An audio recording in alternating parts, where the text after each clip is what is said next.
Do you know what? It's probably made my year, actually.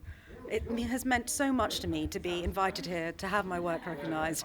But more importantly, it's been quite a turbulent time for journalists over the last year or so. And many of us have had quite a tough time. So to be recognised by our communities at a time of huge difficulty means more, I think, than I have the words to describe.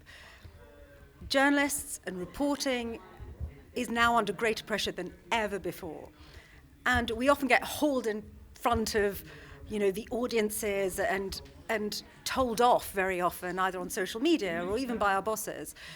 But when you know that you have your community behind your back, when you realise that centering your values and never compromising your integrity is something that will be rewarded amongst the people whose respect you really want, that's the thing that will keep you going. I suppose of the stories that I've covered this year, I'm most proud of my Israel-Gaza coverage. I know that, really just from the public response, that they feel that I have done my work with honesty, integrity, in a manner that has been transparent, asking the questions that they wanted answered from the people who should be held accountable. I have always been someone who's strived to shine light in conversations, not to confuse people, not to befuddle them, certainly not to talk down to them, but to really give them the tools that allow them to make their decisions. And I suppose that is the story that I feel I've done my bit for. What do you think your younger self would say to you right now, or think about you winning this award? My younger self was somebody who came here as the child of immigrants.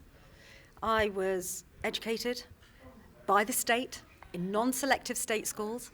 I grew up in a completely non-exciting part of northwest London. I knew that I wanted to work in the media. I knew that I wanted to tell stories. Understandably, my parents had a huge amount of concerns about it. And every step of the way, I've had to stop and ask myself whether or not I'm doing the right thing.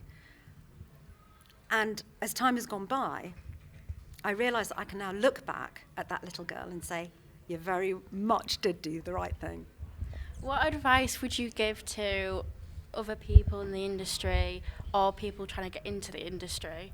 So I am really keen to diversify this industry, not just in terms of race, but in terms of ability, disability, socio-economic background, and crucially, your educational background. Broadcast news is still vastly overrepresented by, let me put this very bluntly, white men who are privately educated. That's fine until you get huge stories that need proper diversity of thought and need to be told by those people who are being affected by it. Because what we bring to the table is a way of thinking that perhaps they haven't encountered before. Being that person, the person with a dissenting voice, the person who sees things differently, the person who has to perhaps articulate to people who are very important and powerful within the industry, perhaps you haven't got it quite right. That's really difficult, it's really tough. But the more of us that get into the industry, that manage to get through to the top, the easier it's going to be. That, I hope, is going to be my legacy. Okay, and then last question, how do you think you're going to be celebrating tonight?